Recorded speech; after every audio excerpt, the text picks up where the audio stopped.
Hi, welcome. My name is Lynette, and this is Africa's Junction. I've missed you guys. I hope you've been well, but we are back with a bang and we are going to get right in it. We are talking about extractive institutions in Africa.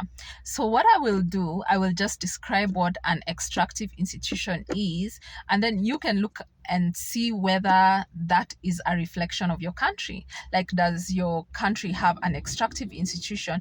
The opposite of an extractive institution is an inclusive institution, right? So an extractive institution is whereby in a country you find, or in a region, you find whereby it's only a few people who get most of the resources, and mostly off the back of the poor people or off the back of the masses, who will probably be poor. Now, this kind of system has been there since time immemorial. I look at England, Europe for a bit. You remember back in the day, I don't know if it's the 1600s but it was way back like that. They had serfdoms whereby the people, if you owned pieces of land, you'd be like peasants. You'd be living there but paying rents of the land to the king. So at some point after the bubonic plague, people realized that there was no labor, and then they also realized, why do we have to keep on doing this thing? It's so exploitative. And then now the institution started shifting to a more inclusive institution whereby people have more rights. They can get more from the work of their labor and so forth and so on, right? So that's just one example in history. In Africa, especially because of the natural resources. Now I'll do another video on extractive economies, whereby you find that extractive economies is where the country will get most of its resource from natural resources, let's say from mining, right? Like if you have oil, diamonds, that can be an extractive economy. And we'll look at the pros and the cons of that later on. So in Africa, before we got our independence, there was a scramble of Africa whereby all European countries rushed and started fighting over Africa. And this region was for the Portuguese, that one was for the Englishman, the other one was for the French. So everyone got a piece of Africa. And and you can call that an extractive institution, because it was just the white settlers and those countries that were able to benefit from the resource of Africa, yet the people who were living and working for them were either even underpaid or not paid at all, or were even slaves, right? So then the African leaders, we had also our systems of governance before the white settlers came in. We had chiefdoms and such kind of things. They came together and they're like, no, we need to get back our country. So many African countries fought for their independence, and voila, as in you see in the early 1960s, countries getting independence. Kenya was one of them, Tanzania, Ghana, like almost many African countries. In fact, it's only South Africa who stayed in that position up to the 90s, right? So, and what was the feeling of the people? It was euphoric, because they were like, yes, we've been able to remove the Europeans who had settled here and the extractive institutions. We can toss them out. Now we'll be able to benefit from our coffee, our tea, our diamonds, our gold. So was that the case? Years later, the case was no. The system, it wasn't the people, it was the system. So that time we were colonized, and then now we were now colonized by our own people. That's how it feels like, because people say neo-colonialism, whereby other countries are still benefiting from our African resources, but they are just afar. They just play in a different role, but they still exploit. But who are the vehicles, or who are also benefiting from this? It's our African leaders who we chose. Not all.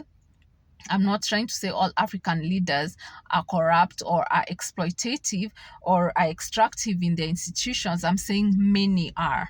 Yeah, and that's why you find that Africa as a continent has, one, it's one of the continents that has some of the world's poorest because of these extractive institutions, because ideally Africa is, I believe, the richest continent in the world, if not the richest, then the second richest, right? So because we are so endowed with, natural resources and things like that, we have manpower, capital. So there's a lot Africa has going for it, but because of the extractive institutions, so what happens is like, our leaders were elected and people are like, yes, the change has come, they brought the change, but because they were put in there by their own people and they spent cash, and they have this favorism, this patronage, whereby now you start rewarding the people who put you in. Now the close people, not everyone, maybe they are from your tribe, maybe they are from, I don't know,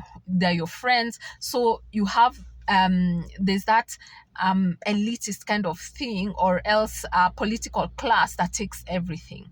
And the worst thing about extractive institutions is that even the taxes you end up paying end up being in individuals' pockets. So again, the masses feel exploited, the masses are poor, and that makes such unequal societies. That's why you just critically look at all African countries, okay, not all, many African countries, and you'll find that we have super wealthy Africans, and you have very poor Africans, okay, and the gap is usually huge. Now when you have such unequal societies, when you have such inequality, you find that there's a lot of crime, there's a lot of oppression, because the elitists, or the people at the top, they'll have to safeguard the money either they have looted, and they have to safeguard what they have stolen. So many of those systems are oppressive, okay. So look at those things I've mentioned: an oppressive system, a system where a few people benefit from what the majority should be benefiting from. What else about extractive institutions, right?